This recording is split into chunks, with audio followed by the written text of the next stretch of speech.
हालांकि वही इस मुद्दे को लेकर के कांग्रेस और बीजेपी जो दो पार्टियां हैं उनमें आर पार देखने को मिल रही है। एक तरफ कांग्रेस सांसद इमरान मसूद हैं जो कि चुनाव आयोग को लेकर के जो राहुल गांधी ने आरोप लगाए थे उसका समर्थन कर रहे हैं, तो वही बीजेपी है जहां पे बीजेपी की ओर से मनोज तिवारी सामने आए हैं और ये कहा कि भाई राहुल गांधी हार को हजम नहीं कर पा रहे हैं, राहुल गांधी हार से हताश हो गए, निराश हो गए, इसलिए रह करके उनकी ओर से इलेक्शन कमीशन को टारगेट किया जा रहा है। क्या कुछ कह रहे दोनों, सुनवाते हैं। इलेक्शन कमीशन का जो विषय देश के सामने खड़ा है, जो सबूतों के साथ राहुल जी ने सबूतों के साथ पेश किया है, इलेक्शन कमीशन कह रहा है कि आप एफिडेविट, किस बात के लिए आप एफिडेविट मांग रहे हैं? आप एफिडेविट मांग रहे हैं क्योंकि आपके तो नियमों के अंदर है कि अगर आपने 30 दिन तक दावा नहीं दिया तो ऑटोमेटिक रिजेक्ट हो जाना है। हमने तो आपकी सारी कमियां आपके डॉक्यूमेंट से प्रूव की हैं, अपनी तरफ से तो कोई डॉक्यूमेंट नहीं है। नैरेटिव को बदलने का प्रयास मत करें। आप राहुल गांधी ने किया तो राहुल गांधी को झूठ साबित करें। आपके ऊपर आरोप लगाए तो झूठ आप साबित करो ना, आपके डॉक्यूमेंट हैं। मुझे राहुल जी बहुत फ्रस्ट्रेशन में दिखते हैं आजकल।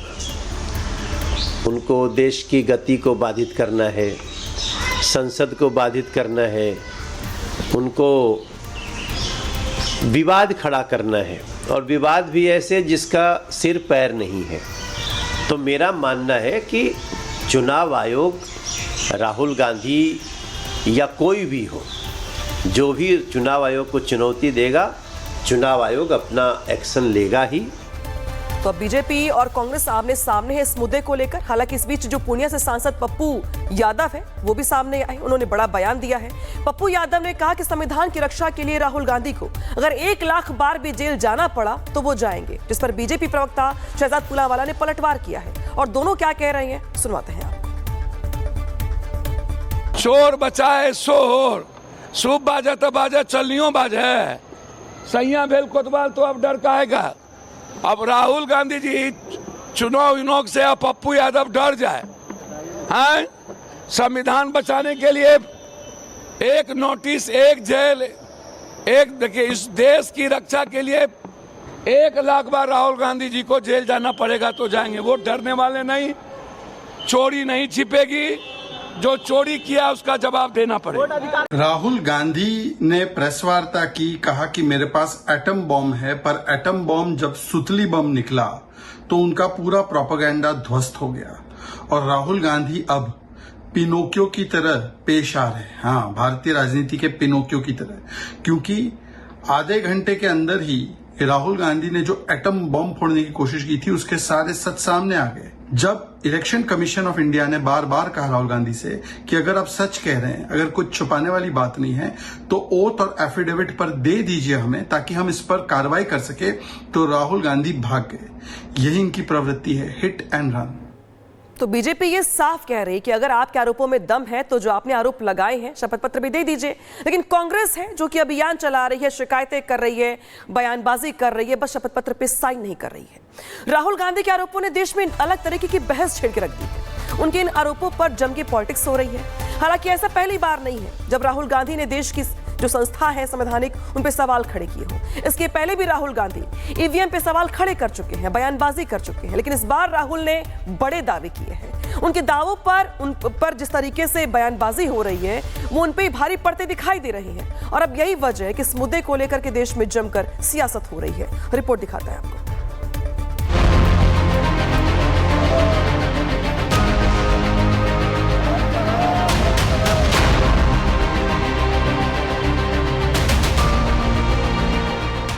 इलेक्शन कमीशन कहता है 5:30 बजे बहुत भारी वोटिंग हुई।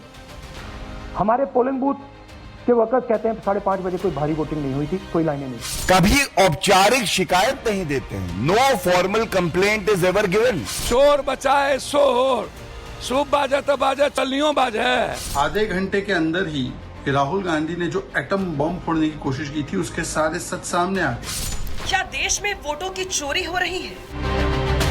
ये सवाल पूछना आज इसलिए जरूरी हो गया है क्योंकि राहुल गांधी के वोट चोरी के दावों ने देश में एक अलग ही बहस छेड़ दी। राहुल गांधी लगातार चुनाव आयोग के खिलाफ वोट चोरी का नैरेटिव फैला रही हैं।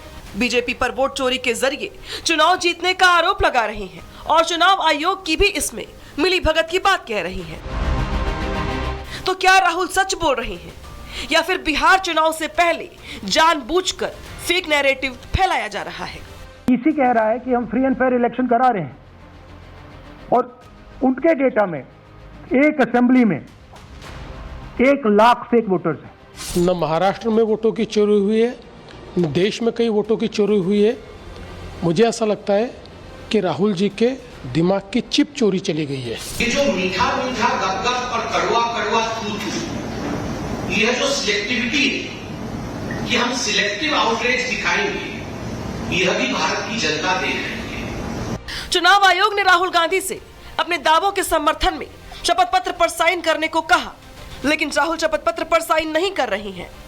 चुनाव आयोग का साफ कहना है कि अगर राहुल सच बोल रहे हैं तो वो अपने दावों के समर्थन वाला शपथ पत्र साइन करें या फिर देश की जनता से झूठ बोलने के लिए माफी मांगे।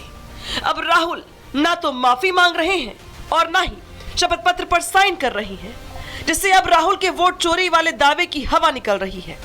आप हिमाचल में जीतते हैं, उस समय तो आप नहीं कहते हैं कि इलेक्शन कमीशन ने कहीं न कहीं फर्जीवाड़ा किया, उस समय आप फर्जीवाड़ा आपको नजर नहीं आता। अब लोकसभा में आप जीत गए, पहले लोकसभा हुआ, बाद में विधानसभा में हार गए।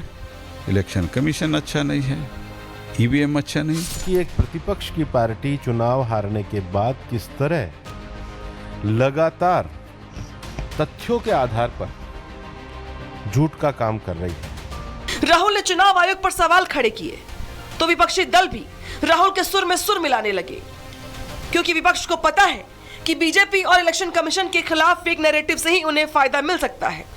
तो क्या सिर्फ सियासी फायदे के लिए संवैधानिक संस्थाओं पर सवाल उठाना सही है?